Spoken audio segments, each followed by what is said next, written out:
So we've loaded this on a UV illuminator.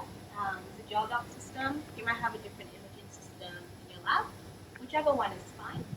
So we're going to just expose this DNA gel to UV, and let's have a look at those results. What we've done here is we've loaded our DNA ladder, 100 base pairs to 10,000 base pairs. We've then loaded our uncut vector, just in this band, to make sure that it's fine and intact.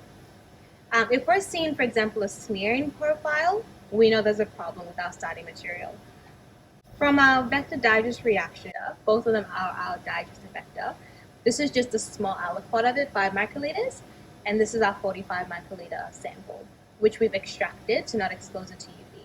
So what we're seeing here is a very nice, clean, if I do say so myself, Jenny, product, which means that it's completely linearized. If we're seeing a double band, anything that looks like intact plasmid, we know we're seeing incomplete digest. And we'll talk more after this video about what to do if that's the results we're seeing. But I'm pretty happy with this, Jenny. That looks fantastic.